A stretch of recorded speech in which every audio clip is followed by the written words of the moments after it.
Hey, this is Otacon, and you're listening to the Codec. I'm innocent! You're the murderers! Daly, Ronin, Young, you should be on this chair! All right, ladies and gentlemen, we are back with you live for episode 28 of the Codec, our interview with Christopher Randolph. Good afternoon, sir. How you doing? I am fine, thank you. Good to see you guys again. Good to see you. You too. We're excited to have you. We've got our two co-hosts here, Young, What's up, everybody? It's Young here, and welcome to another episode of the Codec. We got Christopher Randolph again. This time, we're going to talk about Huey. We're going to talk about a bunch of things. We're so excited to have you back. The game's finally out, and we got a lot to talk about. So stay tuned, folks. Definitely. Right, and KorruptRonin. What is up, ladies and gentlemen? KorruptRonin here. Pleasure to be back on the show again. Like I said before, the week that I was out prior to, there were some personal issues going on, but most of those have been resolved for the most part. And thank you, Christopher, for joining us once again. This is the third time we've had you on the show, and it's always a pleasure to have you here. Sure, it's my pleasure. I'm happy to be here. Awesome. Okay, so Young, is going to start off our questions for today. Sure. So Young, take it away. Sure. Well, first of all, again, thank you for joining us. And now that Phantom Pain is finally out, how do you feel? How has that been like since? Oh well, it's been great. The response to the game has been extraordinary. At least everything that I've seen has been pretty much remarkable. Yeah. And so I'm very, very proud of the work. I'm a little nostalgic that this is probably the end of the Metal Gear, at least this cycle of it, and it'll very least it'll be quite a while until another some other version of it comes out. But and it could well be the end. So I'm a little sad about that, but I'm very proud of the work that we did. Yeah, we're also very sad and melancholic about that situation, but we'll see what happens, right? You never know what the future holds. And exactly. For the people who may not know who you are, who may be coming on to our show for the first time, just tell us a bit about yourself. Who's Christopher Randolph, and tell us a bit about the work that you do.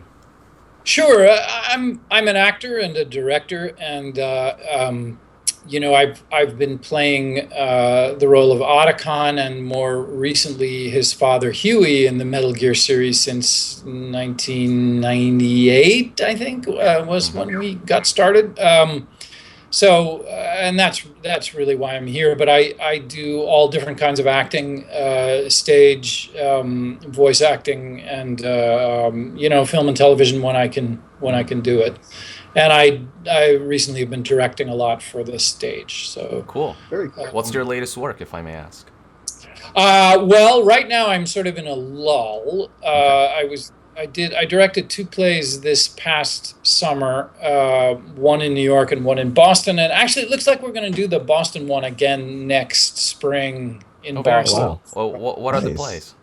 Well, the Boston play is a really interesting new play called Eyes Shut, Door Open by a young Boston playwright. And it's kind of a very exciting three-character play about two brothers, and they reunited after a long time, and there's a woman in the mix, and it's one of those plays where it ends up with the apartment trashed and blood on the floor, and oh boy, it's a lot of fun. A lot of fun, he says.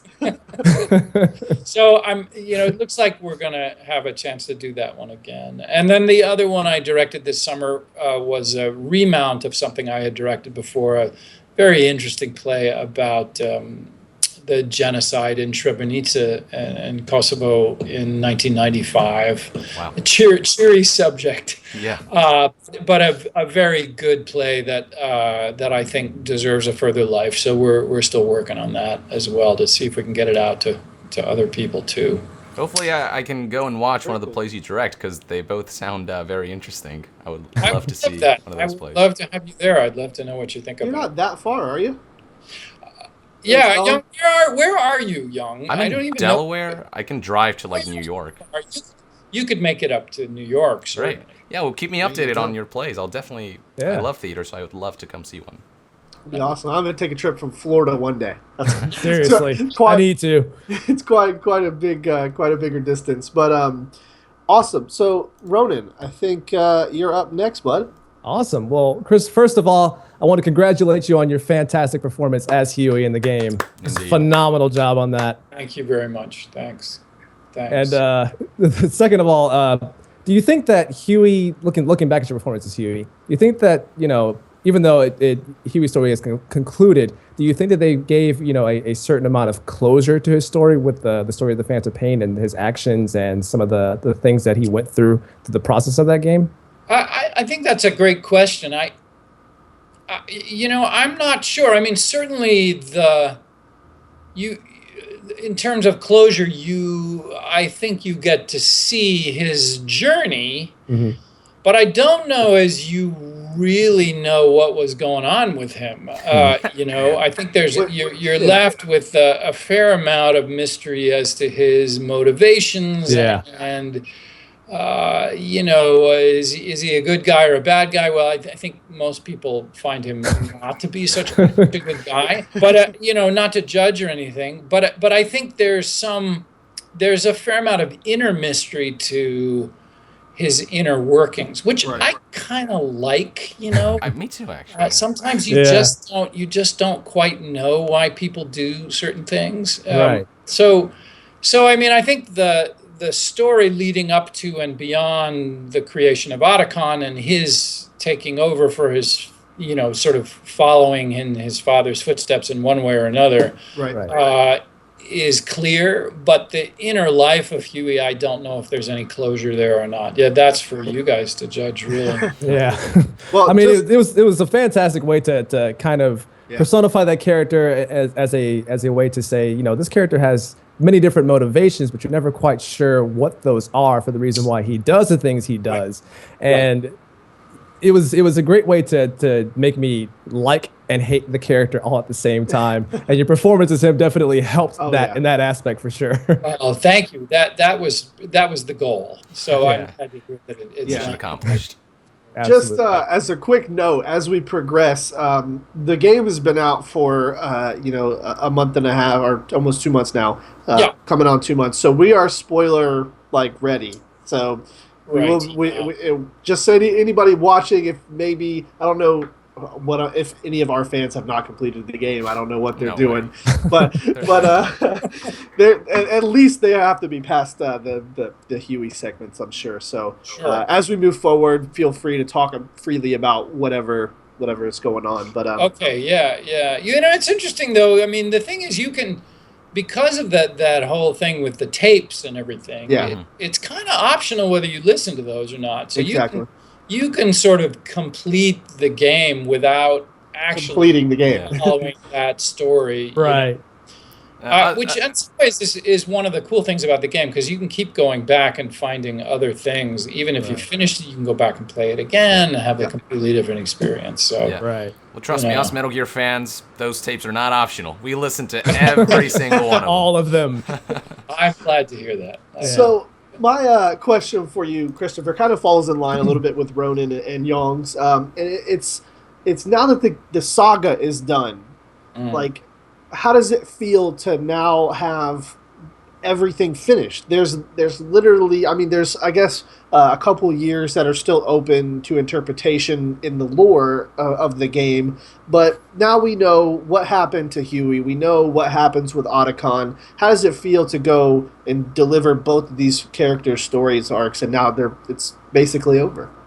Well, as I said, there's a little bit of nostalgia. I miss them. I miss Otacon is really who I miss.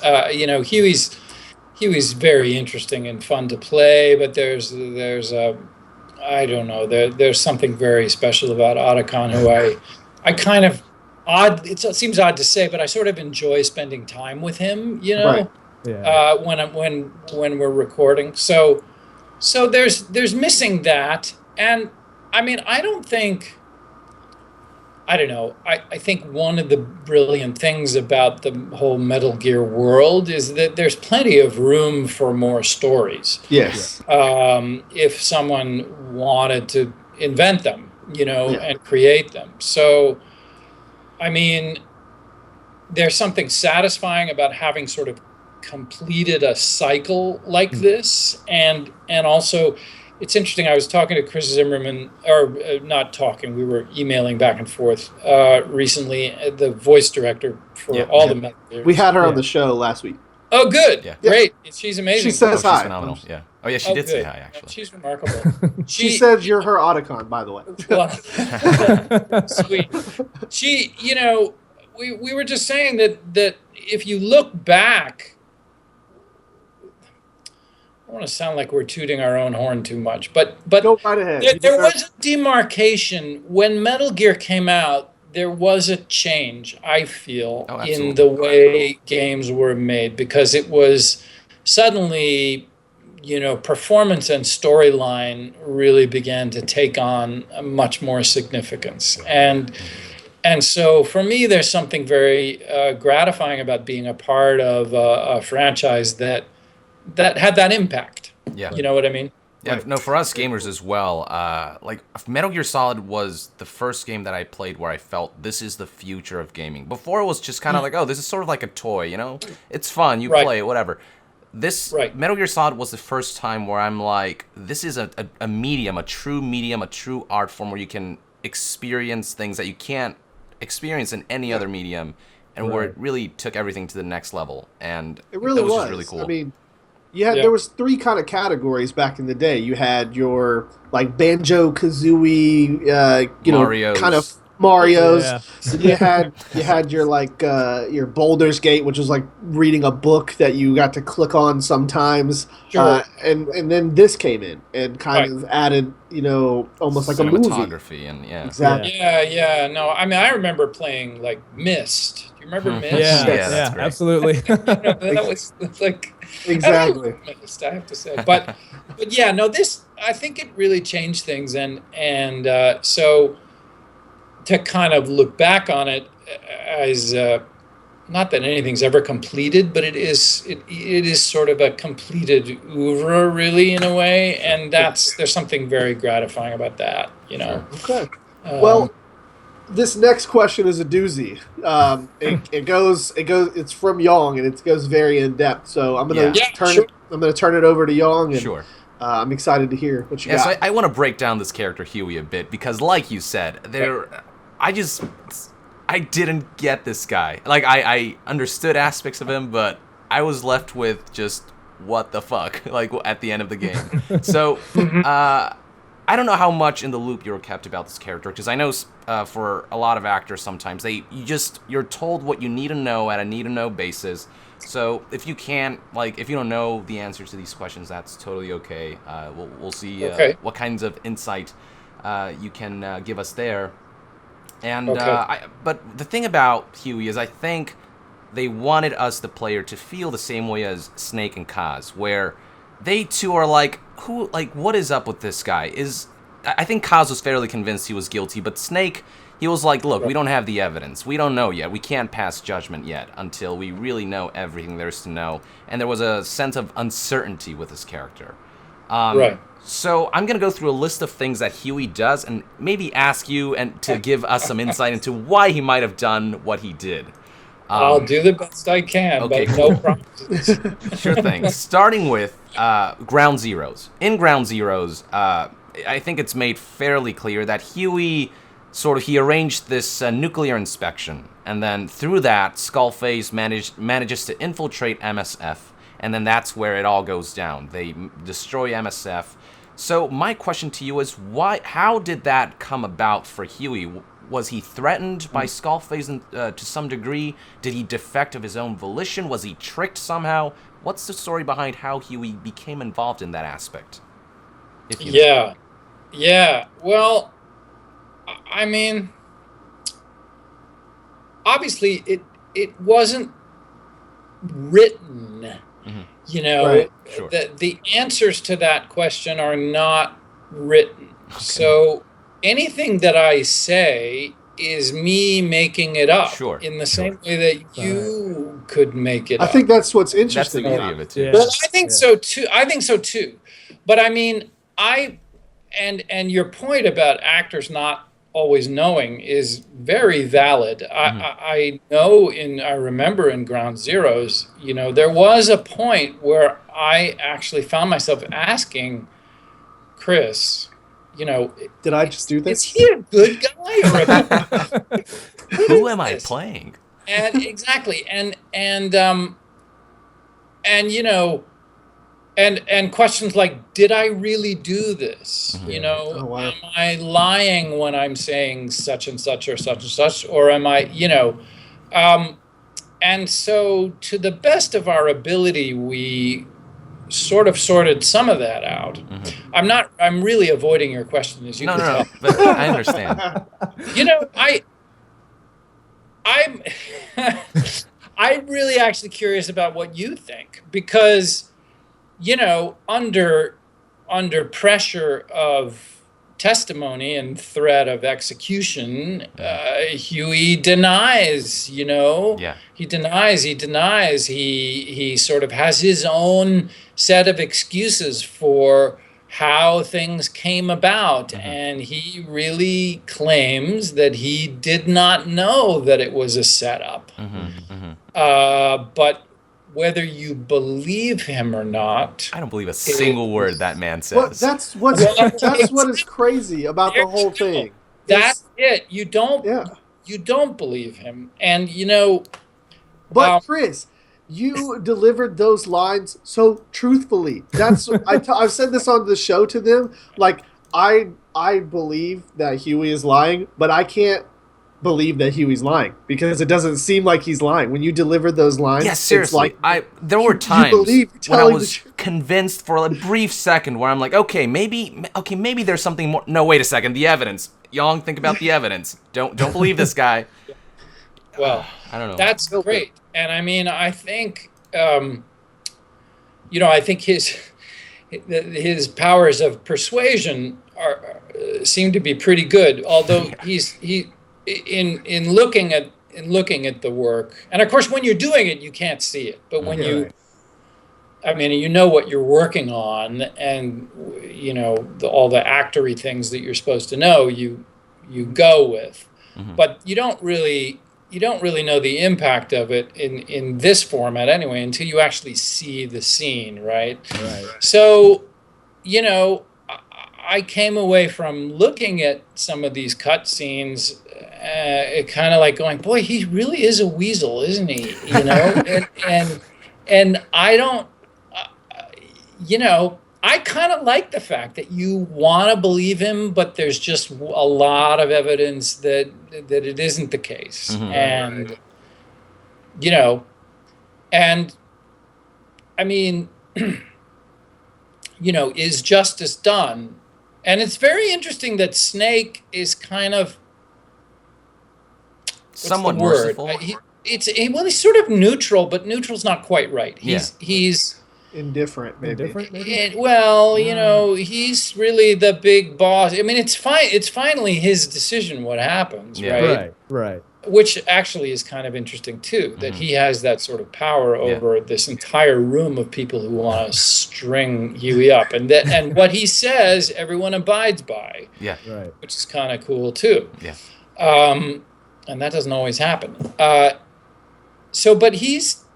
you're right. He says that we just don't know. Yeah. Except that, what we do know is he doesn't belong on our team. Yeah, he does say that. So, yeah, he says it's not our problem to deal with. Let's just get him out of here, and it is what it is. He can't. But he had the Diamond Dogs Cup. Oh yeah, he did. Well, I mean, but it's interesting actually to look at it the other way, and we're getting very, speculative about this. But it's interesting to think, well, what were, in terms of the structure of the game, what alternatives do they have? And how would you feel about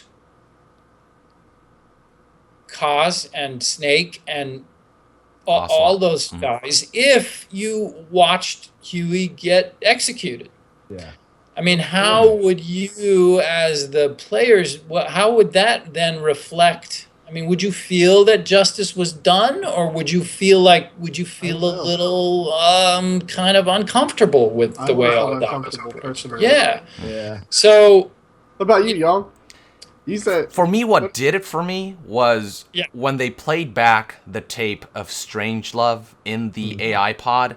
That I was very uncertain about this character. I was going back and forth. Maybe they're being too harsh on him, maybe not. And then they played back that tape, and Have you at heard that it, Chris? point, he was a guilty man. When Kaz says, "Bring in the witness," and then the AI pod just clearly spells it out that Right. Huey practically murdered his own wife. yeah, maybe. She jumped in there. you know, maybe. But a lot of you hear her calling him to let her out, Yeah. but you don't know that he pushed her in there. Don't we know? I get what you're saying. I mean, Yeah. and it's a beautiful. If you really listen to the whole tape, because you can go and listen to it's like 25 minutes of her talking, Yeah. which is a beautiful performance Oh yeah, by absolutely. Vanessa Marshall, I think. Yep. It's really beautifully done, and that's pretty unforgivable. It's pretty unforgivable I forgave him. if he did it. If he did, I forgave him because I didn't like Strange. You forgave him? I cannot forgive him for that. I I, didn't like love Strangelove. She was such a great character. If it was me, which I guess technically it is, if I had my choice, I would have just kept Huey locked up and just let him work on stuff for me. Yeah. But here's the thing. Look what he did. He caused the parasites to mutate. You had to kill your own men because of Huey. See what I mean? Right. Like Yeah. that's when you That's draw true. the line. When a But that man part- makes that you part's kill true. your Well, own man. I think the closest I can come to your to answering your question, which was like 10 minutes ago, is that there's no question that Huey is pretty self-serving.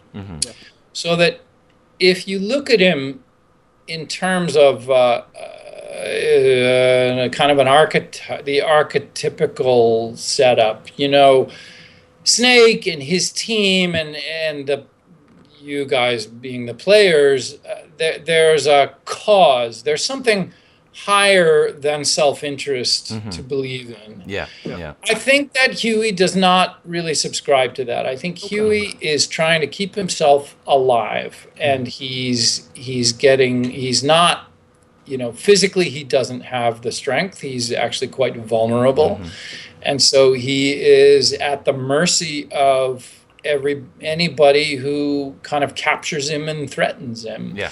And so I think his actions are self-serving, and you can take from that as you wish. No, he moves You know what on I mean? from. Does that make sense? Yeah, no, I know what you mean, because makes he sense. starts out with Skullface, and then the second he figures, I can get protection from these Diamond Dogs guys if I get rescued, then he feels safe with them, and then he realizes, they think I'm guilty, and then that's why he tries to sell the mutated parasites to Cypher, and then say maybe he can keep me safe. So yeah, he's that's why I think Big Boss or Venom Snake casts him aside. He's like, he is not with us. He's not about the cause. It's just about Huey. And Like how he tried to trick us. yeah, too, it by makes get- a lot by of. getting I think the his Diamond actions Dog do Cup. make a lot of sense in terms of who this character is. But I don't know what the hell's going on in that brain of his. Oftentimes, Well, the thing is that a fair amount of what he throws back at them certainly during that trial scene, and even when he's he's screaming and yelling in the Exiled, boat when they lower him into the water. He's not 100% wrong in what he's saying to them about what they're doing, and he's not wrong. It just depends on your perspective, and for me, for that kind of ambivalence in a what is fundamentally a war game, if you will, yeah, of course. Right. is really, really sophisticated and interesting, because pick a side of any war, that both sides are 100% convinced, usually, that they are right. Yeah. Right. Yeah. And Huey doesn't have a side. He's self-serving, but he's smart enough to be able to observe Snake and the team and make some, I think, very astute observations about them. So, take that as Yeah.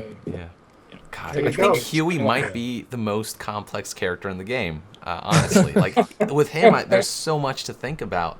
Yeah. Now, one question that I have for you is: first of all, in Peace Walker, Huey seemed like a pretty nice guy. He didn't seem like he was going crazy. Yes, So, I agree. what do you think was like Huey's breaking point? I think there was a point in which he just lost it or something, because he's such a different sort of like individual in Phantom Pain. So what do you think that breaking point was? When did that happen?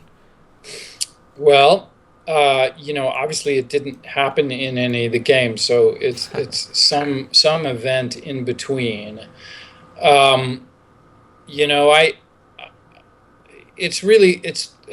a very hard question to answer. Sure. I mean, I think if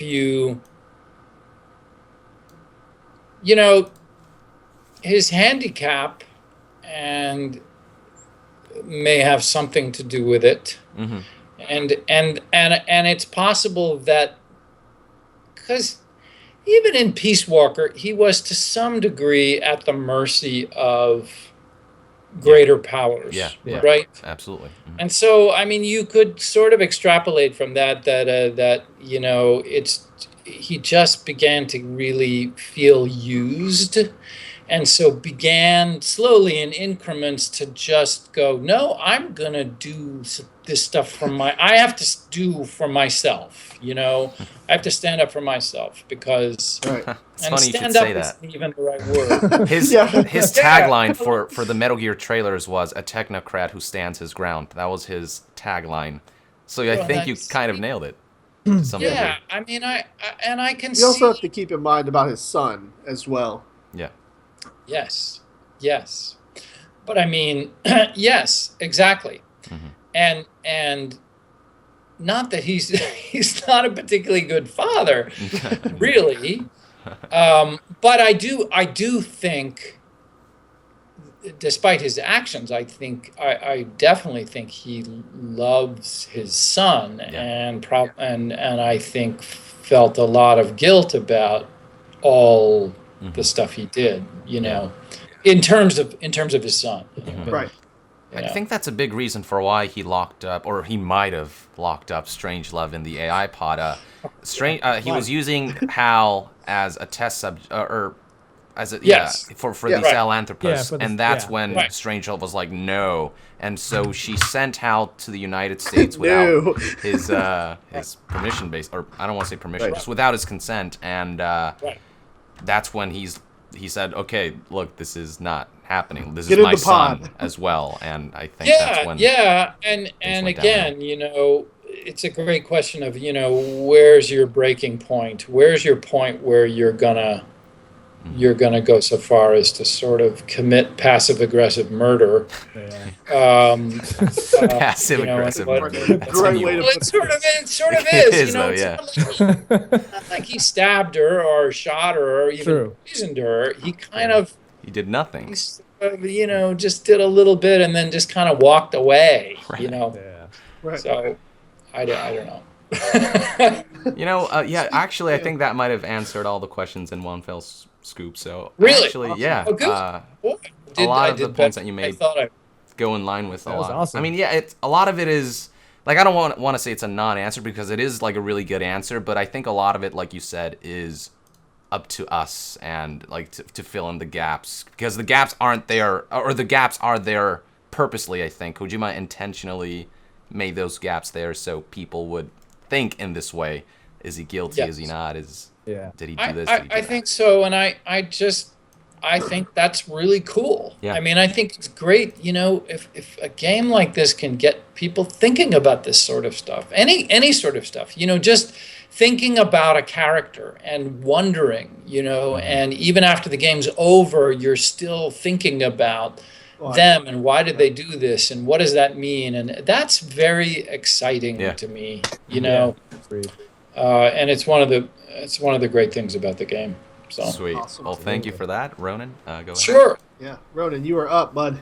All right, so I know you kind of talked a bit about, you know, the fact that they could add, you know, there's room to add more story to Metal Gear long after the events of the Phantom Pain. But my question to you is there anything in particular that you would have liked to have seen go on or follow the story of Huey? Is there anything that you wanted to see specifically about him that follows those events? That's a good question. That's a good question. I mean, I think it would have been really interesting to get a little more insight into this relationship with Strangelove. Okay. And to sort of not necessarily see that breaking point, but just see that, because clearly it was a complex relationship. Yeah, definitely. Oh yeah. You know, and I would love to see that, but you know, really, I think the place where I feel that there are stories left to tell is more with Otacon. Yeah. And I think there are lots more potential with Otacon than with Huey of, you know, and now that we know more about Huey, there's actually a lot more potential for Otacon and his, you know, perhaps his continued discovery of who his father really was and what does that mean to him, and, you know, sort of answering some questions about his own awkwardness and, you know, social difficulties and his guilt, and I mean, you can go on and on and on. Yeah. So, and, you know, Otacon really developed from a kind of a victim in the very beginning to really a hero. You know? Definitely. Like an active hero. Yeah. With Lady Trouble. Yes.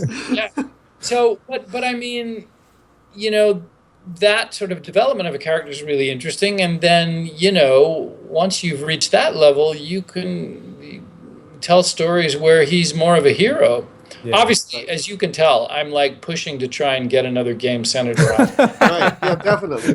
Well, I was going to ask you, they did this with Mass Effect, but the guy who does Mass Effect is Mark Meer. I'm not sure if you know. Yeah, I haven't met him, but I've heard of him, yeah. Okay. Yeah, so what they did is after his trilogy is complete, he did a 3-game series, and what they did was he had the same kind of thing that you said, is there was some kind of loose ends in between the stories that wasn't tied, so they actually recorded like a 5 to 8 minute long like letter that he wrote to somebody, and I don't know like how like legality stuff works. I don't know if you could do that, but I think maybe if somebody wrote something that you agreed with and it was cleared by everybody, maybe you could go into your Huey or Otacon voice and, you know, do a letter that was written between somebody or something like that. There's tons of possibilities if you don't get a game, which obviously we want you to get a game. So I know. We'll try for that. You know, I would.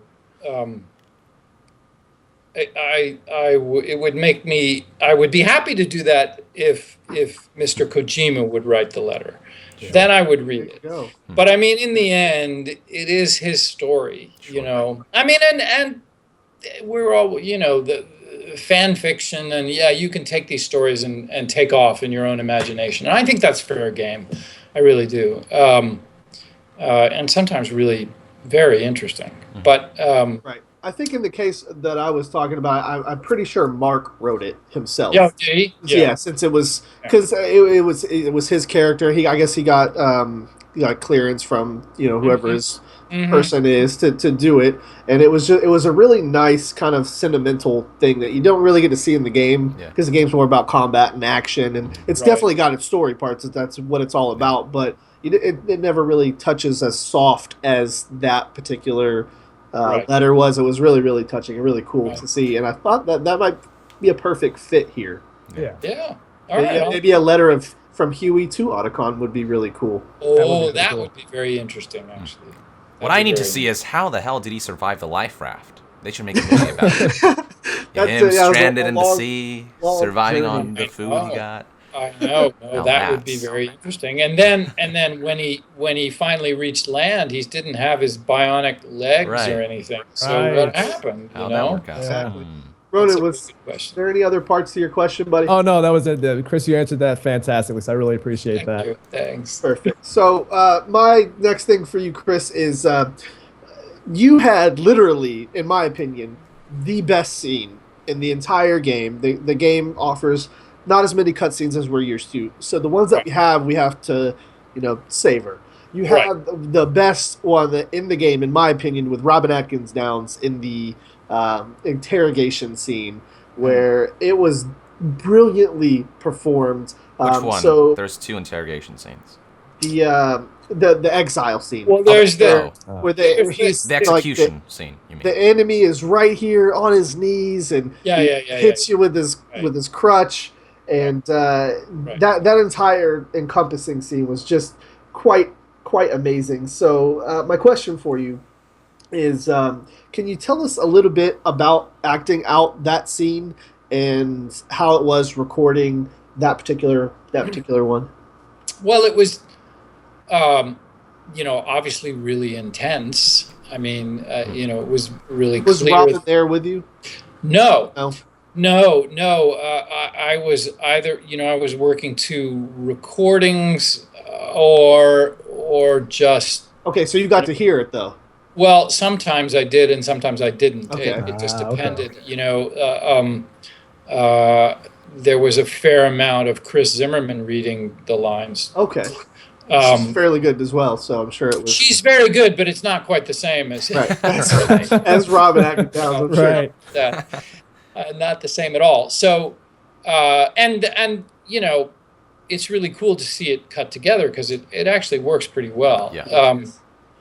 That was a very intense day. What I'm trying to remember. Yeah, that must have been a facial capture day because there's a fair amount of.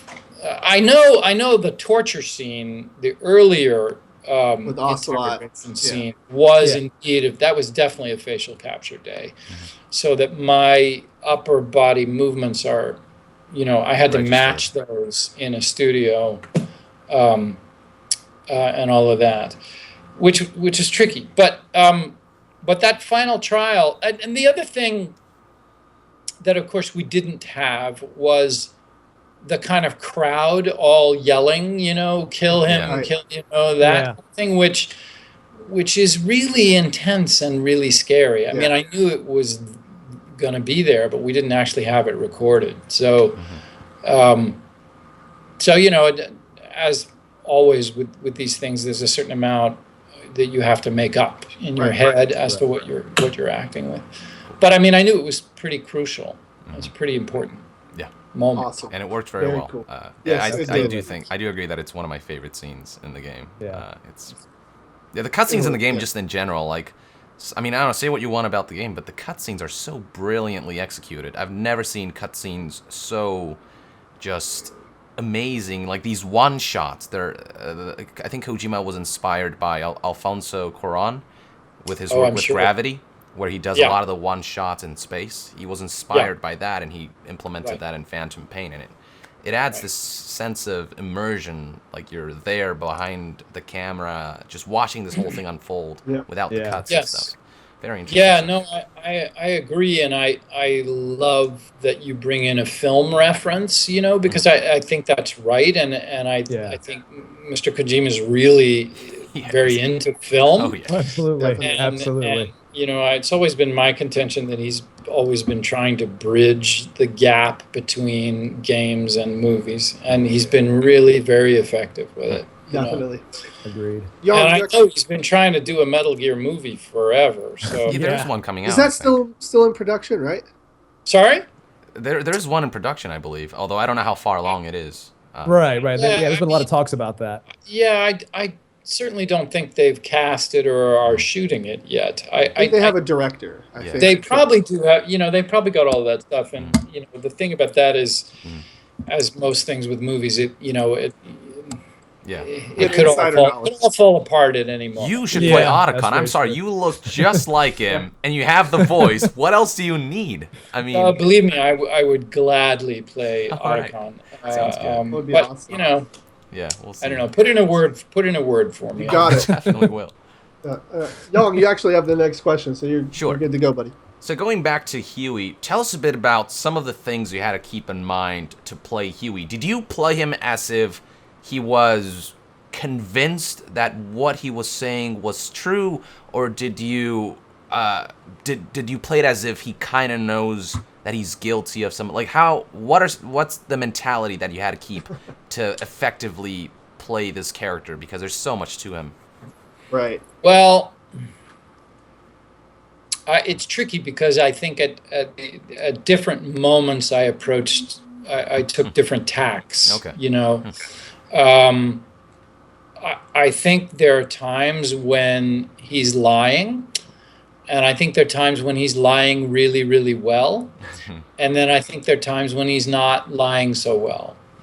And a lot of lying there. But I also think there are times when he's telling the truth from his perspective. Like on the live fract when he's spouting out all that stuff about diamond dogs.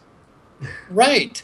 So I mean, the answer is all of the above, really. In any given situation, and again, I feel like a broken record, but Chris Zimmerman is so important to this because, in the sort of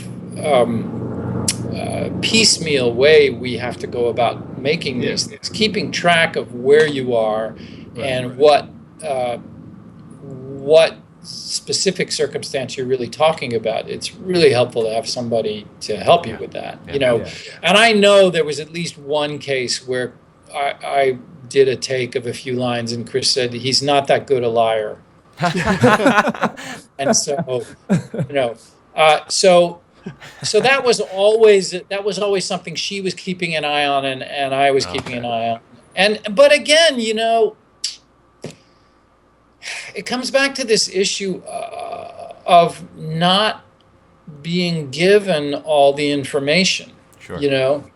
And as an actor, I much prefer to have all the information and then structure what I'm doing, to arc it that way. Right. But you don't get that in this. So there are times where you're sort of flying blind. And again, this is where someone like Chris Zimmerman, who does have all the information, can really be helpful. Sure. Right. Do you think it's ever going to be possible to film or shoot games like you would, like a movie or a play? I mean, you've been in some movies and television. Do you ever think there'll be a point where where you guys can actually have some of the same stuff in front of you that you would for a character on TV? I don't know. I suspect that the one really, because of course TV or film they're shot piece by piece as well, and out of order.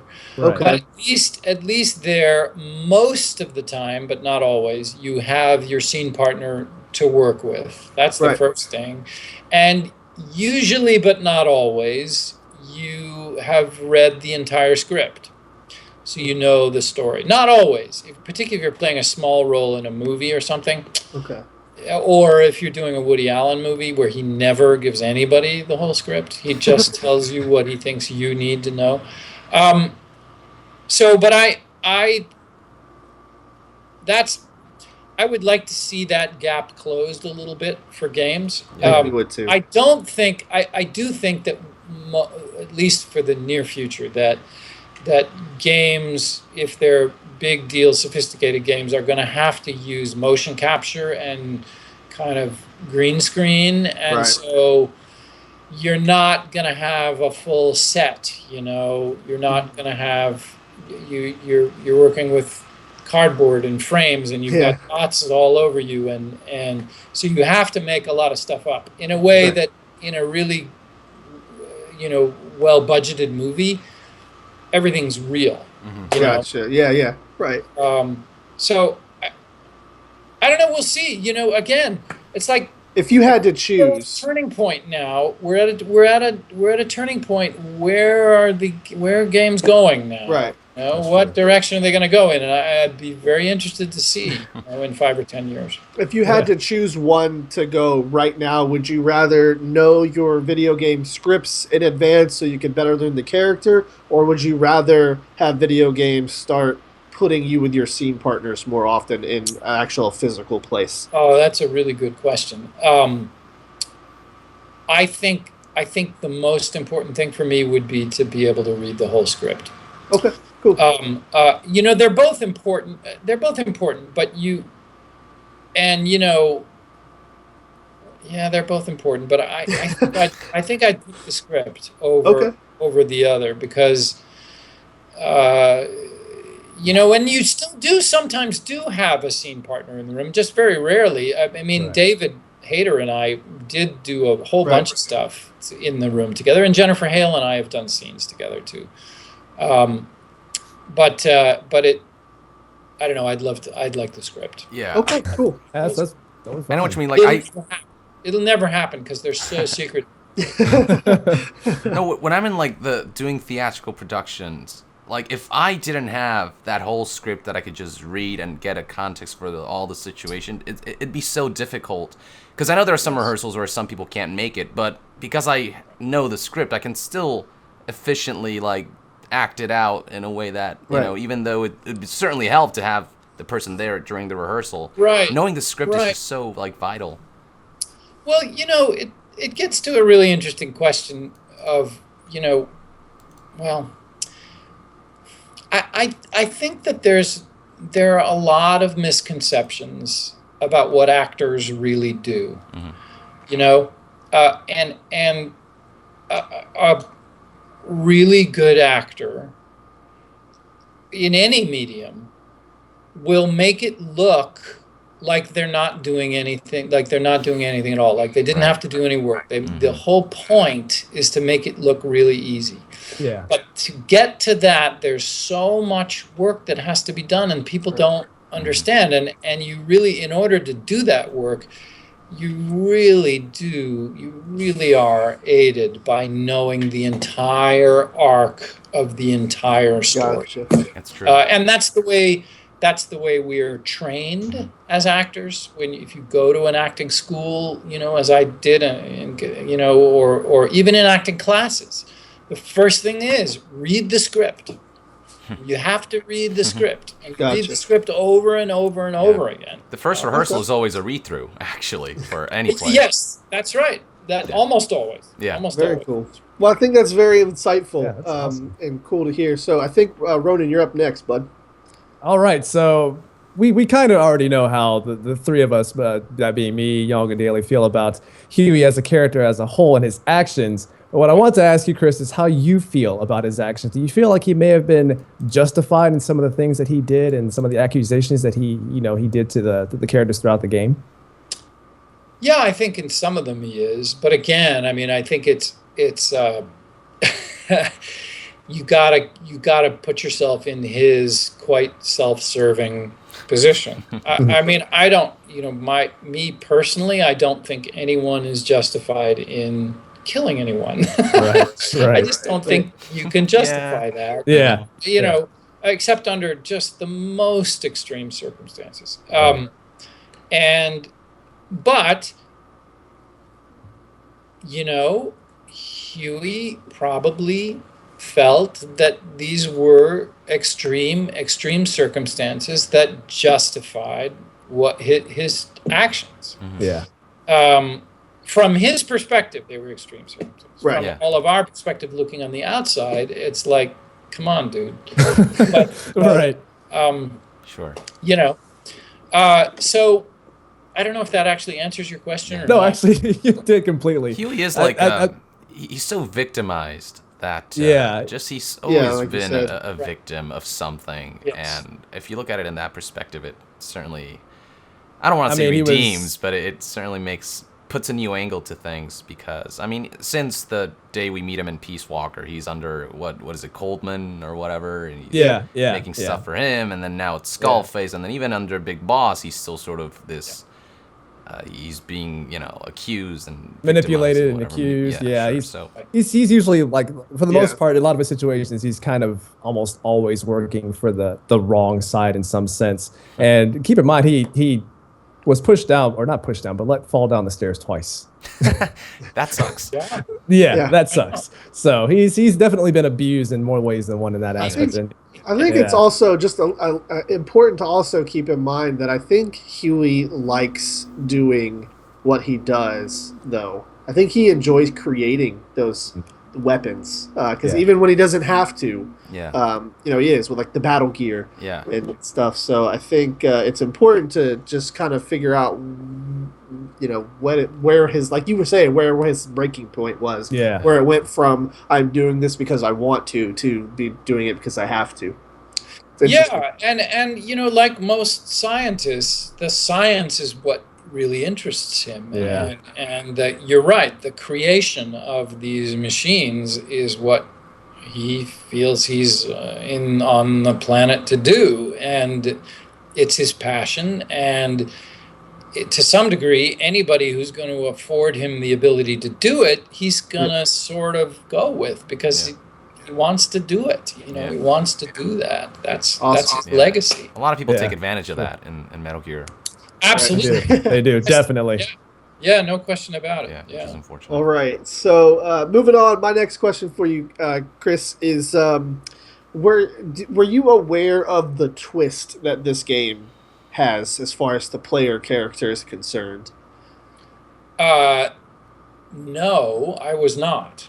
Really? Do you mean... It depends on which twist you're talking about. The twist that I'm speaking of is that you don't actually play as Snake in the game. As Big Boss.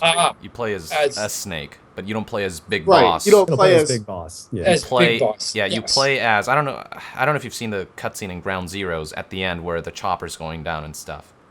Right, I have not seen that well, one. there is another character in there who's a medic, and he was in the chopper, and it's actually him we play as, and he's a representation of us, because in the beginning of the game we actually get to make like an avatar. We get to choose like a hair color and the facial features, and that's us. And then like it's a whole complicated we're given thing. Plastic surgery to look like Big Boss, and then memory therapy or something, and then we have I saw that. I did see that. And the answer is no, I was not aware of any of that. That is one of the many things that they just don't tell you. When did you finally find out? Well, I have not actually played the game, but I have seen a lot of the scenes from it and talked to people about it. So, since the game has come out, I've learned a lot more about it. And gotcha. Now, so my question. Sorry, to add on to that, just one little thing. There's one line that you say in the game when you meet Snake for the first time. You say, "Snake, is that you?" And you give this look like, "Wait, I don't recognize you. I didn't recognize you for a bit." You give him that look, and that was like a huge hint that this might not be the Big Boss that we know as. So did you have no idea that that's what that was alluding to when you said when you recorded that line? I in all honesty, I don't remember the specific recording of that line. But so I can't actually answer that question because I don't remember. I don't remember. But you're right. That's a big hint. For it's sure. a pretty big hint. So my actual question then, now that we know, is if you had known, do you think that would have changed your performance if the character that you're interacting with, if you had a knowledge of it not actually being the Big Boss that, like Yang said, that we know, do you think that might have altered the way you approached the scenes that you had in the game? Well, I mean, yes and no, because it's really a question of, does Huey know that it's not the Big Boss that we think it is? it's like the things that are, I mean, it's always helpful to know the overarching stuff. Do you think Huey would have recognized whether Snake had, gone through these changes? Like I said, it's done with plastic surgery. I mean, it's like, how much time has Huey spent with Snake? And how much would he? And and did he have his glasses on? And okay. I mean, there's a lot of, and it had been 9 years since he it's dark. It's dark in that room. It is. Snake's kind of hiding. He's sort of hiding in the shadows. Yeah, you're right. That line. So, Yeah, that's what I suspected. There are a lot of actors. Yeah, when he said, "Snake, is that you?" I thought it was just like, "Oh, it's been so long," but it turns out it was like, "Wait, you look a slightly. There's something off about you." That's what he meant, but I interpreted it as, "Oh, look, it's been so long. I almost didn't recognize." It's been 9 years after all, so. When I went into that it's been room, a long time. Yeah. When I went into that room with the AI pod, and the AI pod said, "That's not you," I was like, "Oh man." Oh man! All right. It's not you, is it? And I'm like, what does that mean? Let's move on here. We're getting close to our hour mark. So, y'all, you got the next question, buddy. Sure. I'm gonna skip the previous one because we already touched upon the technical aspects of the facial capture and all that. So this next question is about both Huey and Hal. Why do you think Huey and Hal ended up being so different from each other? I mean, they have sort of, to some degree, similar backgrounds where they have both been taken advantage of. They've both been used. They've both had traumatic experiences and disturbing moments in their life, yet their paths diverged so much. And why do you think that is? That's a good question. I mean, certainly, Huey wasn't really around that much to influence Otacon as a child. Yeah. Right. So there's that, but there's also, it's like nature or nurture. I think they really are two very different people, and I mean, I'm a lot like my dad in many ways, but in other ways I'm not. And how can you, where do you, how can you tell? Yeah.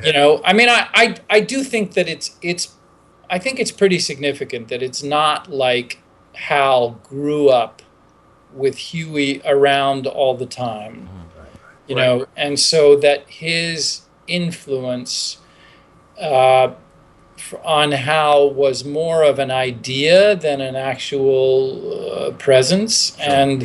I think Hal, as it's easy for any child to do, would idealize his father if his father wasn't around, idealize him from afar, and idealize his, his mission in this whole nature of science and creation through science, which is what Hal pursued. And that I think that Hal naturally has a really good heart. Yeah. Right. And so, I think that's his specific thing. Sure. And then, it gets back to the question of what, who is Huey really? Right. And who knows? Yeah, exactly. I would like to think that a big part of it had to do with the fact that Hal, I think he met the right people. I think him meeting Solid Snake was like a big turning point for him, where he actually looked up to Solid Snake, whereas Huey, I think he maybe feared Big Boss or something along those lines. I'm not sure. I don't know if that might have something to do with it. That's a very interesting point. I think Huey feared a lot of things. Yeah. And Hal's not, certainly early on, Hal's not, full of bravado and courage. Right. But but he, I don't think he's quite as threatened as Huey is. Yeah. You know what I mean? Yeah. Right. I think like Solid and Huey or Hal develop like a friendship, especially in 2 where they start their own sort of organization, philanthropy, to fight other Metal Gears. And they have this common cause and stuff. Whereas I think like Huey didn't share the cause that Big Boss shared. Right. I don't know. It's a very interesting dynamic. It's just Absolutely. Yeah, I don't know. They have the same voice, so oftentimes I think of them as like, very similar people, but they're so different that's too. Genetics. Yeah, genetics. There we go. Genetics. But yeah, that was my question. Thank you for answering that, Ronan. Go ahead. Yeah, Rona, you were up, bud. All right, so mine is going to take a little turn away from Metal Gear for a second. Uh-oh. So with the issue with the union and voice actors' rights going on right now, I'm kind of curious about what your thoughts are on that subject specifically. Yeah, can you explain it to us a little bit as well? Like I said, we talked to Paul Eiding and Chris Zimmerman last week on our show, and Paul explained it very, very briefly, but he was unsure of some of the topics. Just so you know, we talked a little bit about the demands that they're making of you guys and some of the things that they want to fine you for if you don't do and that kind of stuff. So she could clear some of that up for us also. Yeah, that'd be great. Absolutely. Well, I mean, I'll do my best. I'm there's some things that I'm a little vague on, but the actors union, the Screen Actors SAG-AFTRA, is we're all the Metal Gear actors are members of that, right? And I've been a member of that for years. And our contract with New Media is up, and it's actually over. So we're trying to renegotiate. So that's just sort of what's happening, and we are asking for certain things, and the producers have come in with certain things that they're asking for. So and we're trying to meet in the middle. We,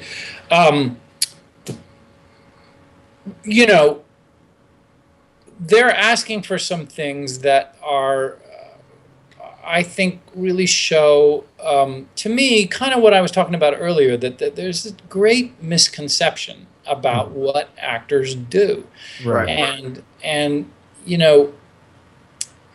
to say that it's hard work is tricky because I think we would agree if you did say that.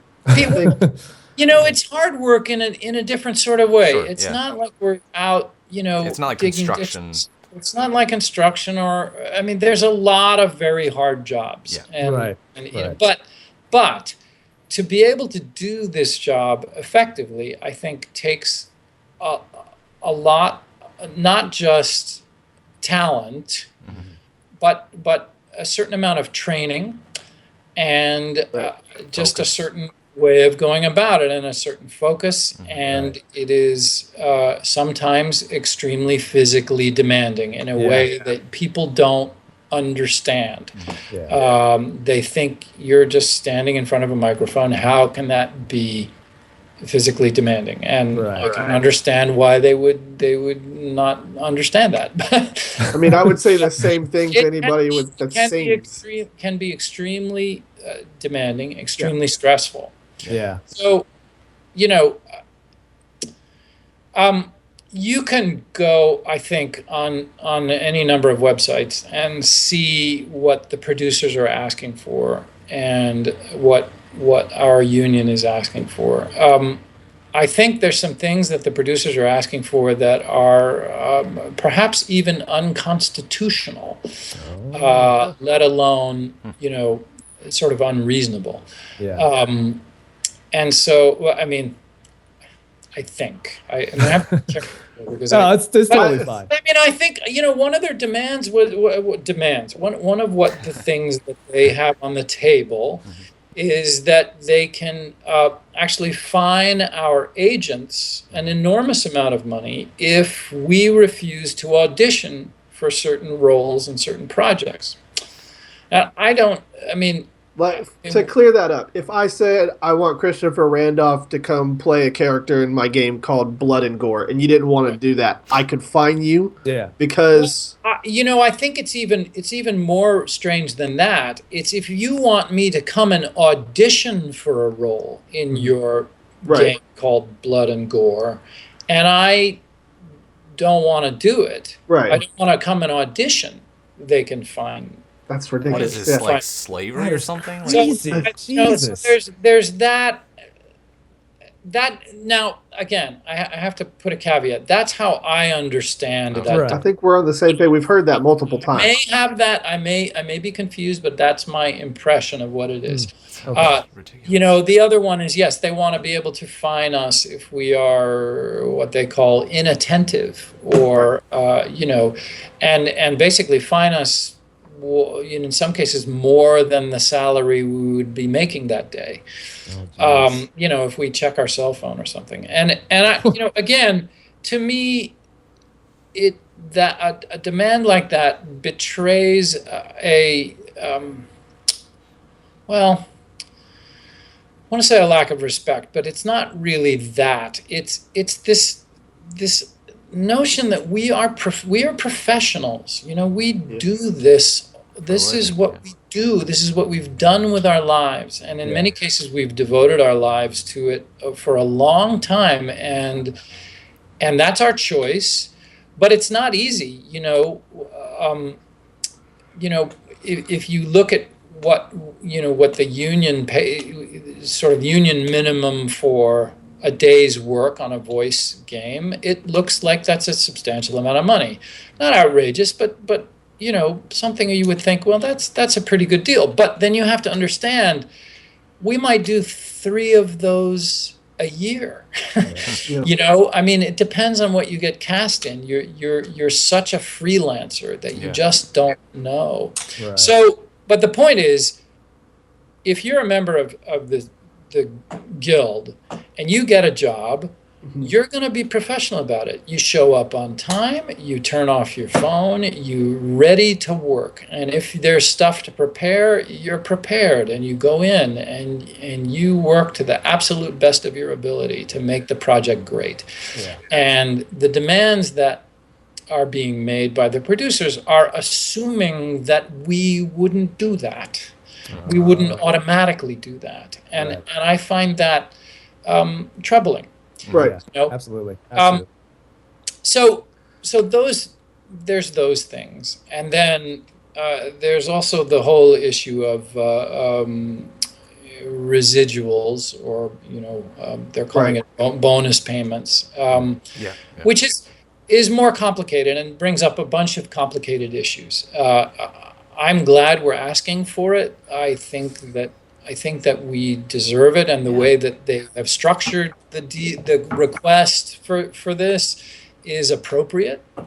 But I think there are arguments all around about it. So it's going to be very interesting to me. I think we all agreed with that. I wasn't even aware that you guys didn't get that. Quentin Flynn actually told me via Facebook one day when I was talking to him about that, and I was like, wait, what? You guys, your games make more monies than 90% of movies. There's no reason why you shouldn't. And Paul Eiding said it's in most cases just another session fee, which that is what it is. That's crazy. It's I think it's based on units. For every 2 million units sold, we get one more session fee, up to, I don't know, 10 million units or something. So it only reflects your performance that are blockbusters, that are making all that kind of money, and that I think we feel that our artistic contribution is one of the things that is making the game such a success, and that we would like to, in a small way, share in the financial success of the game. But it's true, we get a flat fee for our work, and that's it. That's ridiculous. Yeah, in movies they do, like in animated voice work and stuff, they do, I believe, compensate the actors based on how successful it is. In cartoons, or like the Simpsons guys, they all get that. In commercials, and commercial voiceover, we get all of that. So,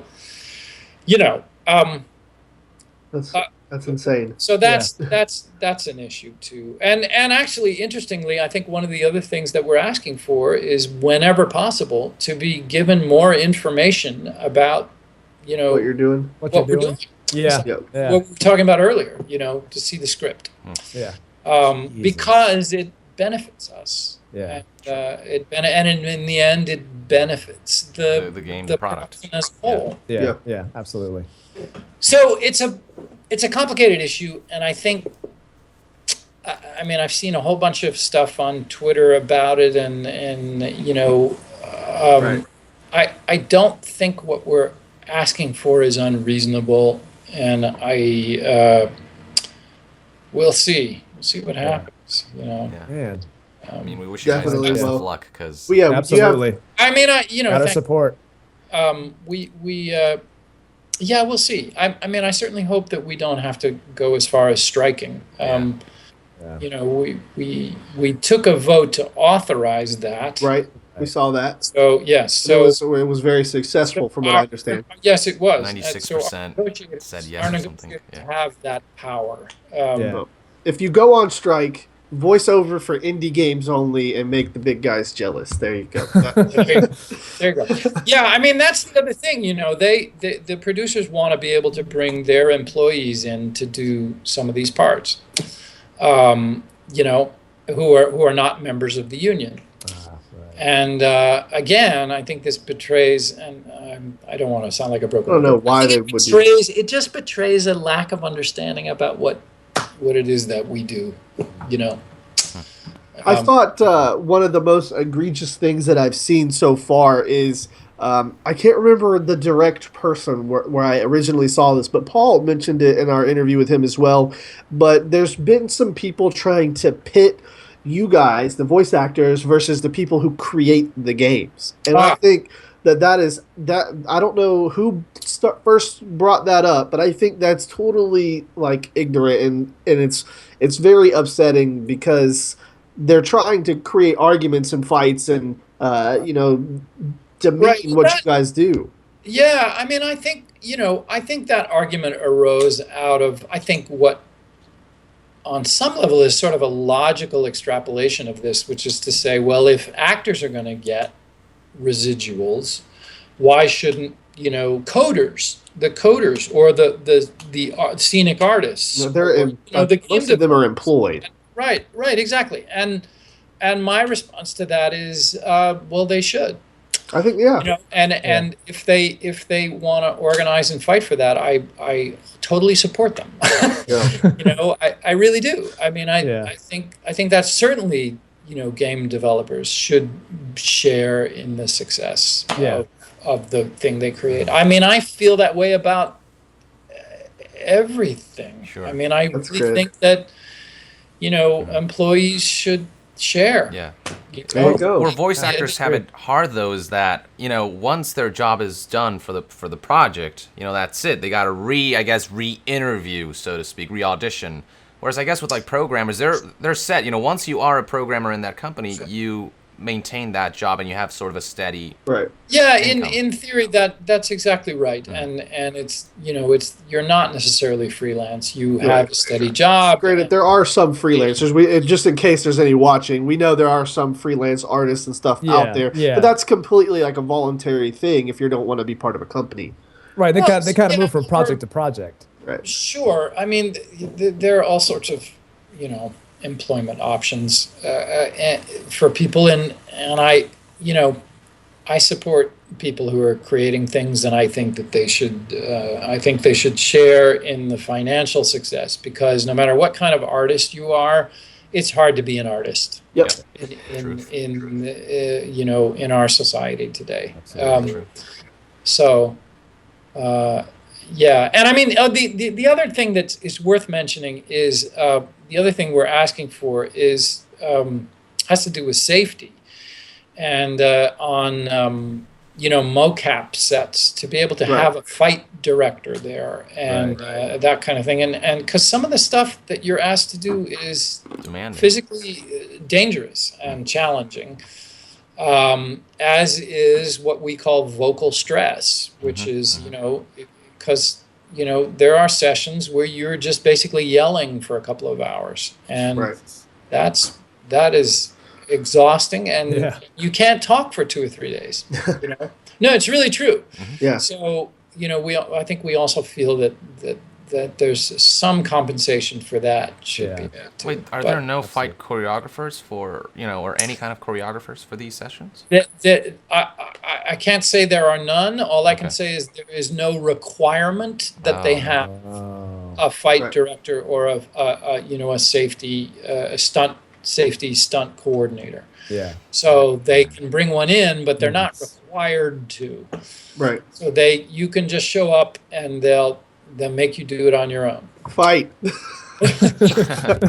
Swords at the ready. Well, Yep. thank you. I think that was Yeah, that's- a lot of good information. I think that was a great Absolutely. question, Ronan. Very important that we asked that, as our show is about voice actors. Mainly, Exactly. we mainly interview voice actors. Occasionally, we'll get a game developer in here or something like that. But Yeah. more than likely, it's a voice actor on here, and we definitely, at least from my perspective, we support you 100%. 100%. Thank you. Make that 200. All right. Young, you got the next question. I think we're getting near the end here, Chris. I'm not sure how you're doing on time. Are you okay? You got All right, I'm okay. Yeah, I'm okay. perfect. Go ahead. Honestly, we answered like every single one of these last questions, like with previous questions. Yeah. I guess the one that I could ask is if Hal or Huey were to return in this, I guess, new Metal Gear series that Konami is maybe working on. I'm not sure what's going on with that. Would you maybe, like to reprise that character? Oh, if they ask me, yeah, if they ask me, absolutely, sure. Great.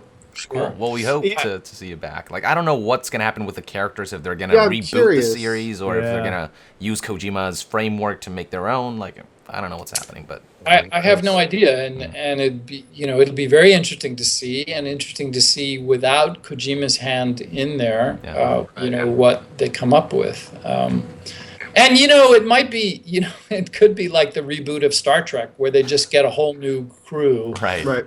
to play the younger versions or whatever. Let's hope not. Yeah. I hope. Let's hope not. You still sound exactly like you did, all those years ago. I mean, honestly. Yeah. Well, that's true. Yeah, that's true, actually. So, yeah, like my literally, voice you has sound changed. just like Otacon from 1998. So I see no problem. So I do too. I see no problem there. great. Well, that's Except there's quite a few less garbage trucks driving by this time. Yeah. we It's, heard that story again. Yeah. Chris and Paul were telling us about the original, like, I guess it was a house more or Yeah. less, where you guys filmed the original one, and they were Right. explaining the setup about how they. Yeah, we talk about the work conditions now for you voice actors. I mean, look at it back then. They said they had everything in one room, y'all against the back wall, then the recording equipment, and then the television to watch what was going on. Yeah, no, it was really an intense time. And then truck would go by and we'd have to stop. It was so funny. Middle of Hollywood. Right. Rhoda, you got any wrap up questions for Yes, Randolph? I do. I got one last question here. Perfect. Yes. All right. So, are there any future projects that you're working on that you can talk about? Anything that's following after MGS that you might be working on? I think that I can say this, that I did a session on a completely different game. Okay. And I can't say anything about it. All right. But it's one of the big franchises. Very cool. And All I do not have a gigantic role, but I definitely did a session, and Fallout it's 4. pretty fun. All right. Awesome. Well, Fair Pretty enough. fun. I I'm think glad that's- to hear that. Yeah. I think that's as far, and we did it in New York too, which was really great. That's good. Really Do you know when when we might be able to talk to you more about it? Will it be this year or next year? I do not know. Okay. I would guess, since we're already almost into November, I would guess next year. Okay. Okay. So Well, not we'll make Fallout sure to- 4. Got it. We'll make sure to check back in with you and see what's going on there. But I'm glad you got something, because I know last time you were on the show during our eFusion week when we had the little smaller interview, Right. you didn't have any other projects lined up at that time, and I was like, you need to be in more stuff. So Right. Oh no. I would love to be in more stuff. I think with this performance that you had in Metal Gear 5, it should really show, what you can do. And if you don't win a award at the VGAs, I'm not sure who could. Yeah. Seriously. Humanity will Thank be you. lost. Thank Yeah. you. I would love it to be James Horan, but I think the who ruined it. Such lust for revenge. Who? My favorite line. We definitely we need to share some of these cutscenes with you, Chris, so you can see some of the other stuff that has been going on in the Metal Gear universe. So with that, Young, you got any community questions for Chris? I do have a couple. Some quick community questions for you, Chris. So we got the fourth Snake from YouTube. What was your favorite scene to perform in Phantom Pain? Good question. I think, interestingly enough, I think that long, the tapes, the interrogation tapes were really interesting to record because they really went on, and there was really something to play there. So that I really enjoyed doing that. Very cool. Now, most of that was just you on the microphone, basically. Yeah, it's just audio. That was just audio. But there was a real path to the way that was written, and I thought that was very, very interesting. And after that, actually, I have to say the scene where they exile me was a lot of fun. Where they put me on the boat and I'm screaming and yelling, and they lower me into the water and they take away my legs, and that was a lot of fun. That is a great scene. We got the fourth Snake also has another question. Which version of Huey did you enjoy playing most? The one in Peace Walker where he's a little more happy-go-lucky, or the one in Phantom Pain where he's kind of losing it? I think Phantom Pain, just because it's more complicated. I mean, it's so much more complicated, and that for an actor, that's really interesting. Very cool. PES Charlie from YouTube. What was your reaction to finding out just how different this character Huey would be in Phantom Pain for the first time? Well, it's interesting because I found out over time. It sort of slowly dawned on me as we would do more and more. So it wasn't like they sort of sat me down and told me, or I read an entire script. But as I began to figure it out, my reaction was, this is interesting. And then like, this is a really interesting challenge was my response, because it's challenging to play it's really complicated character. So that's fun. You don't always get that, Did they purposely not tell you that Huey would be this darker character for, I don't know, some reason? Or... I don't know. I don't know the answer to that. Because I feel like that'd be an important thing to tell you, right off the gate. Well, yes. I see exactly what you're saying. And I think at the time I would have said the same thing. But looking back on it, I also think there's something that in a subtle way is reflected in the performance, which is me trying to wend my way through and be as honest about things as possible without, it's not, what I mean to say is I didn't come at it from the overarching view that this was a bad guy. Okay. Right.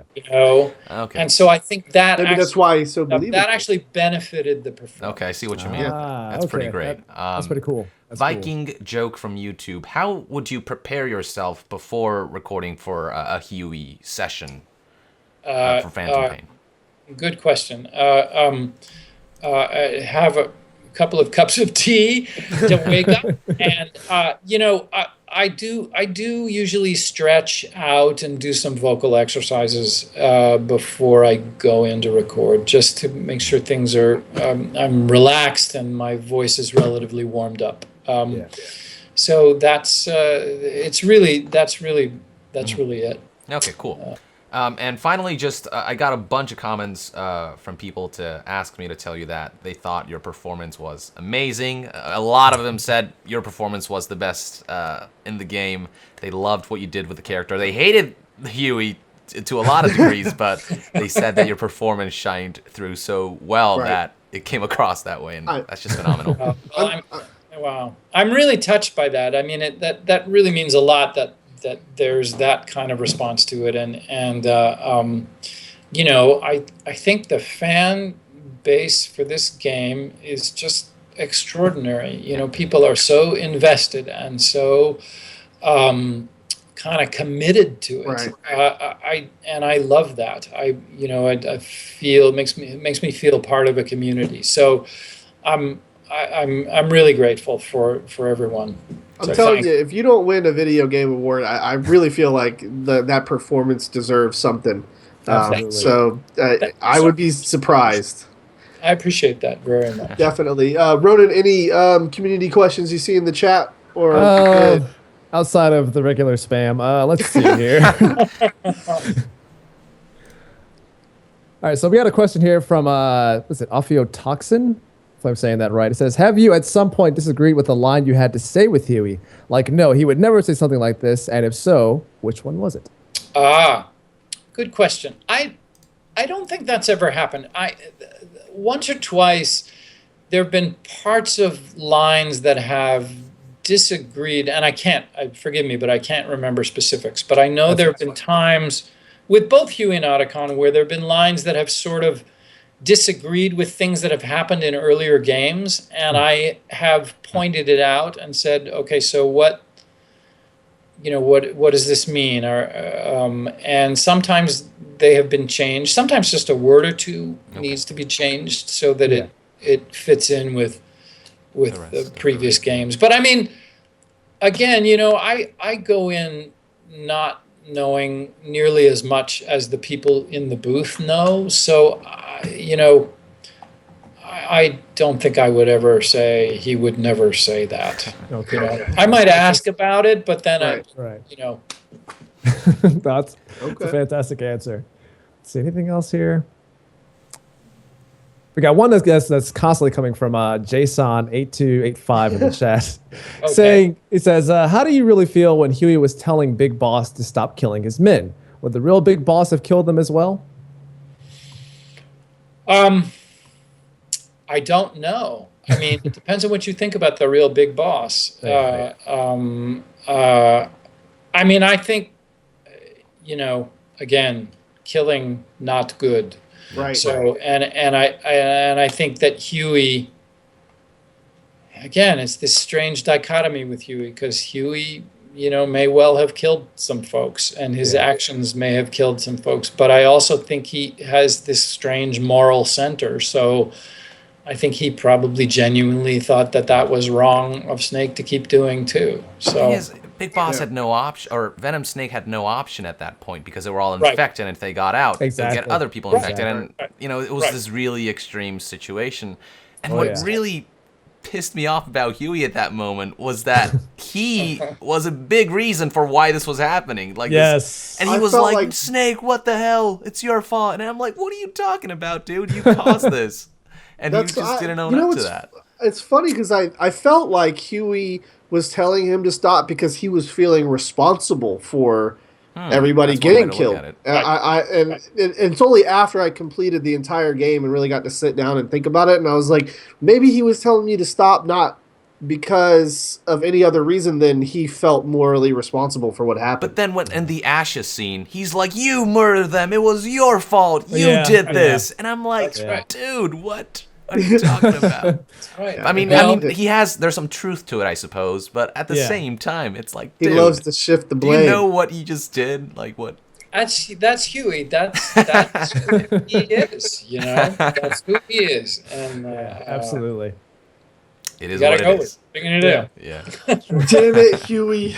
Damn it.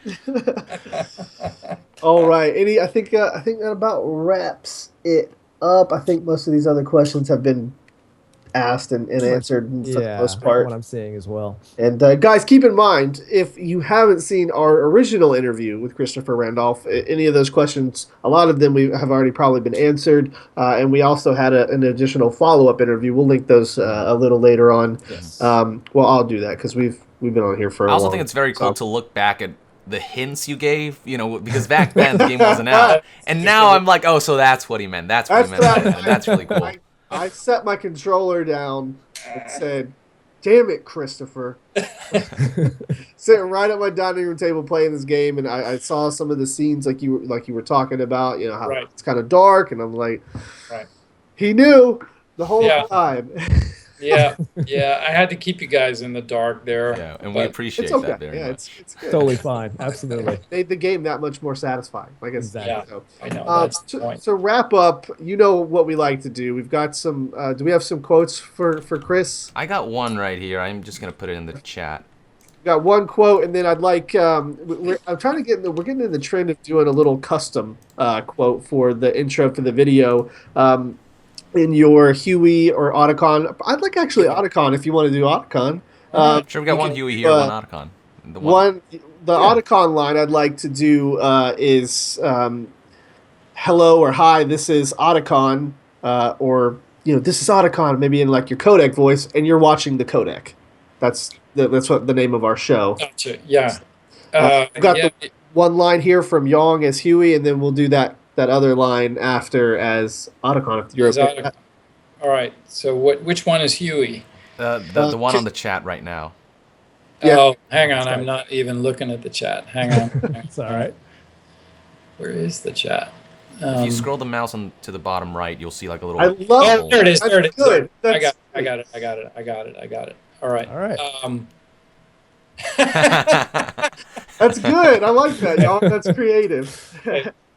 My downstairs neighbors are going to really wonder what the heck's going on. All right.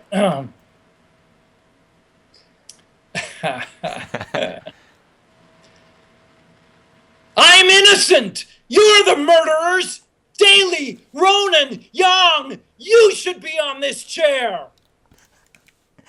Oh, that was so good. Oh, you nailed it. You said it exactly like you said the line in Phantom Pain, which is amazing. Because I watched this cutscene like literally like a few minutes before we got on. I literally just got like a chill. I feel guilty now. Am I murdered? Well, there you go. You should. Yes. And tell me what the Otacon one was again. Just The Otacon. hey, this is Otacon. You're listening to the Codec. Yeah. Okay. Boy, now I have to switch gears to Otacon. Exactly. Throwback. We Mental miss breaks. Otacon. Yeah. Okay. Hey, this is Otacon, and you're listening to the Codec. You know what's crazy is that I could tell the difference, and that was like it's the voice is similar, but I could tell the difference. It's like one pitch higher. Like I don't know, distinct enough where you can tell the That difference. was crazy. It's Yeah. so weird because I've never listened to the two characters like side by side. I've always listened to one or the other. I've never like compared them, and it was crazy that it actually sounded so different. Christopher blown away right now, Randolph, okay. everybody. Wow. All right. Amazing job.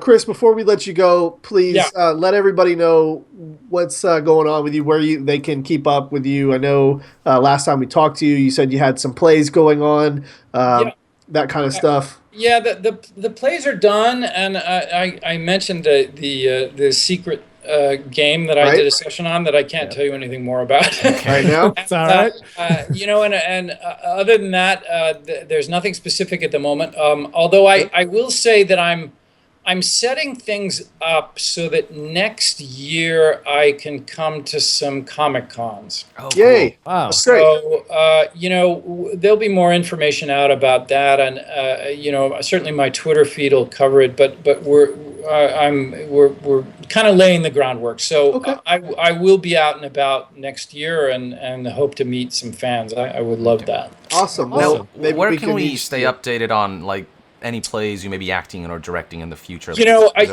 can go to my Twitter feed, which is @ChristofRan. Okay. And anything that's going on, will be put on there. Sounds So that's the place to I've look. got that right here, guys, right above us on the top of the Thank you. screen here. That's where you can visit his Twitter and just go give him a follow and say hello. Show him some love from the show. And again, Chris, thank you for coming on. Third time this year. Thank you so much. I'm sure we'll have you on again after your big secret game is announced.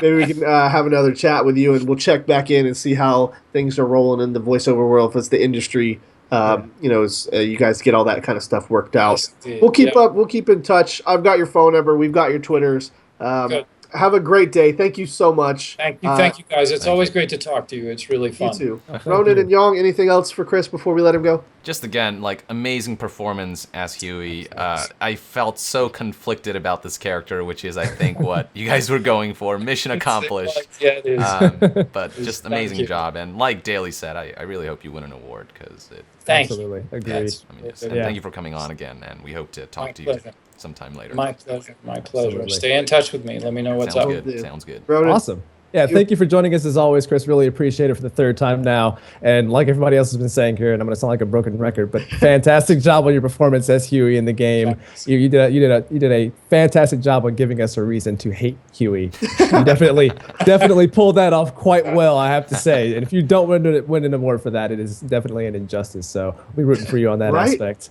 Thanks Yeah, thank you for joining us. My pleasure. Thanks, you guys. All right, Take Chris. care. Have a good day. Bye-bye. All right. Thanks, you too. Bye, you guys. Yeah. Christopher Randolph, Oh, ladies and man. gentlemen. Huey Otacon, and apparently somebody in a game that is a major title, which we will figure out here. in One a of these couple days. months. One of these days. That was such an insightful interview. It really was. Because the initial reaction to Huey is like, this guy is a fucking douche. Fuck this guy. But, there are so many angles to him that you don't take into consideration until you sit down and think about it. And I think to get a chance to discuss with the man who, brought this character to life was just really something very interesting. And I feel definitely more differently about Huey than just fuck this guy. There's definitely so much more to him. But still, fuck this guy. You know what I'm saying? Right. I hear you. Yeah, it's very interesting. I'd love talking to Chris, and it's just a testament to how A, good of a person he is, and B, good an actor as he is, because he's been on the show 3 times. only guest to be on the show 3 times so far. But I don't think we're not going to do a post show. I think everybody's got to get out of here. Guys, originally we did plan on doing a play session with you guys. We're going to move that to tomorrow, barring Ronan having something to do. Yeah, I'll let you know what's going on with that. We're going to check on that. I'm very sorry. We did want to do it today, but with the Christopher Randolph interview running over an extra almost an hour and a half, there's just no time. We don't have time to do it right now. So keep in touch with us if you are a subscriber on Twitter. There's a couple of you guys in here right now. If you do want to play with us, it's going to be on PS4. I know there were some people asking what system. It's going to be on PS4. It's going to be about 3 to 5 games, depending on how long they are, how short they are. I'm really good at the game, so they'll probably be really quick. Wow. Okay. Yeah, right. Excuse us for trying to Mr. join Pro you. Gamer here. Right. Load up my bullet pen. All right. I don't know it's going to be part of an esport here, Daily. Jesus. I'm open for esports offers if anybody's got an MGM. Get in contact with PlayStation. I heard they started their own esports league. Damn it! We can't talk about this. We gotta leave. Okay? I'm just saying. we have to leave. But before we leave, next week is a special week for everybody because we get to speak to the lovely Stephanie Houston. This one's going to be at an awkward time. What'd you say it was going to be at 12, Young? You said they're 13 hours ahead of us. What time is it in Japan? 1 Yeah, p.m. then it's at 12 a.m., which isn't actually terrible, I guess. Yeah, it's could not have been too worse. bad. Didn't Yeah, we do like a 3 a.m. one last time? I don't know. I think we with did. Donna Burke. Yeah, that was Donna- at 3 a.m. That was insane. Yeah. That was wasted. ridiculous. But she was amazing, though. She kept us all. She brought us back to life. Yeah, she did. just in the first 5 Absolutely. minutes. So I think Stephanie Houston is going to do the same. I cannot wait to talk to her about Quiet, one of the Quiet. most Absolutely. beloved characters, and Yeah. we've got other shows playing for you guys, so don't miss them. Keep up with us on Twitter, at Young, at KorruptRonin, and at the Codec. To keep up to date on all that kind of stuff. We will do the play session though tomorrow. Like I said, if Ronan is good with it. If not, we'll keep you updated on what's going on. Ronan, anything special going on with you that you'd like to talk to the fans about? Yes, I kind of had to push back the scary game that I was planning on playing for YouTube an extra week due to technical issues that I'm having on this end, and plus the personal issues as well. Right. I do have the archives of the streams that have been happening during the week that are going up on YouTube as the days roll on. I'll be uploading one of those once per day during the weekend. So if you happen to miss out on those, stay tuned to the YouTube feeds for that to happen. Podcast will be happening this weekend as well. So I know we didn't have one last week. Like I said, last week was kind of everything just kind of blew up into this huge catastrophe. So I had to cancel a lot of things that I had planned on doing. But hopefully I can get back into the swing of that this week. So stay tuned to Twitter, YouTube, all those feeds there. I'll keep you guys posted on what's happening there. But yeah, that's going to do it for me. So until next time, you guys stay classy, stay sharp. Don't do anything I wouldn't do. And I'll see you next time. Awesome. Well, so glad to have you back on the show, man. Again, to close out, we have the interview next. It's Saturday, just so you guys know. I've been really, really bad about putting out videos telling you when the interviews are. I normally do that, but I've been good about doing it on Twitter. So I just want to tell you guys now, just in case I forget to put a video up. I know Yang usually does a video as well, so we've got that. But there is that on the 7th of next month. That's Saturday at 12 a.m. I guess technically that turns into Sunday, whatever. Wait. Okay, so it's Saturday. It's Saturday at 1 p.m. Japan time. Okay, so that's Friday, 12 a.m. Or rather, it's Saturday, 12 a.m. Okay, cool. Saturday, 12 a.m. Japan, it's 1 p.m. So Friday, Saturday. hang out with us Friday night. Yeah, Friday night. Okay, so it's 11:59 on Friday, and then it becomes 12 a.m. Saturday. That's what we mean. And then, okay, so that's and people are still going to get confused about what time it's starting. Look, just show up sometime Friday, and I'll be here. Okay, I'll do another. What did we do for David Hayter? A 24-hour stream. I'll do a 12-hour stream for Stephanie. She deserves it. But we have that, and then for tomorrow's play session, the only way that I can get like a solid number on who's coming and who can play is for our subscriber and donator. So if you are one of those, like I said, contact me. We'll check it, and then we'll get you added on PS4, and we'll play with you as an appreciation for helping support the show. We really, really do appreciate it. You guys are amazing, all. Couple hundred of you that joined us today. So that's it for me. Yang, what do you have going on, and anything you want to say to anybody? Yeah, Fallout 4 Countdown Retrospective is still going strong. Look forward to how many days we got episode. Left? 10 after tonight, midnight. So, yeah, it's happening, guys. What is it? Nuclear winter is coming or something? Is that the same? Nuclear winter is coming. Let's just put it that way. And so I know a lot of people want the Metal Gear analysis. Let me tell you, that stuff takes so long. I haven't had like a time to. I have to sit down for hours on end because if I step away and then come back, I lose my train of thought, and I need that train of thought to be consistent. And that's why I haven't been releasing Metal Gear analysis. I want to do it right. I don't want to like do it in little pieces. So that stuff's coming. And then there's Dragonborn, which I did say I'm going to release this year. I literally may take off, like literally just isolate myself to Dragonborn for like 2-3 weeks. Like that'll get this project going so much.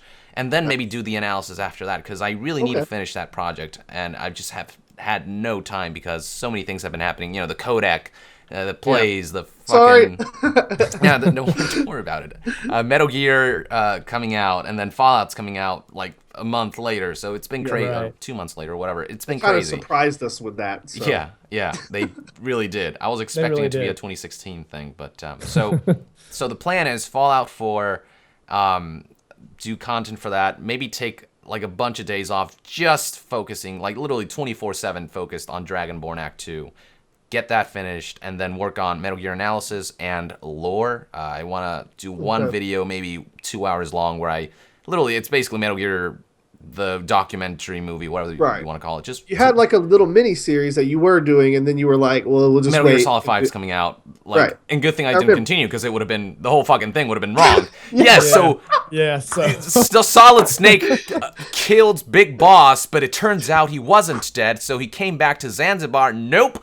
None of that shit happened, apparently. So, good thing I held off, because that would have been a disaster. The lore, I'm going to wait until I have all the time that I need. So that's the plan. I know it's not ideal. I wanted to get Metal Gear Analysis out as soon as possible, but it's just times haven't been working out as well. But in the meantime, look forward to awesome interviews from here where we can get a lot of cool insight into characters like Huey. I mean, we got so much interesting stuff from Christopher Randolph today. We're going to get a lot of interesting stuff from Stephanie, so I hope that holds you guys out as I try to do analysis, stuff about the ending, Moby Dick, and all this crazy shit. So that's the plan.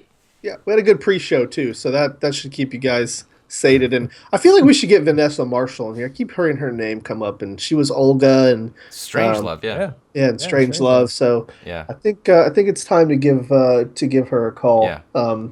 Oh wow! Apparently, I've been recording this whole entire interview. That's ridiculous. There goes my 4 terabyte hard drive. All right, there you go. Well, it just stopped broadcasting. Hold on, wait. Uh-oh. Hold on. Oh, yeah. Wow, I'm frozen. Wait, can they hear audio? No, it kicked me off. Like, Are you serious? Just kicked me off. All right, well, I guess I'll just say I'll see you guys next time. Young out. Yeah, because for the YouTube version, right? All right, guys. Yeah, thank you so much for watching. If you are watching this from the stream onto the YouTube video, sorry. We'll see you guys next time. Take care. But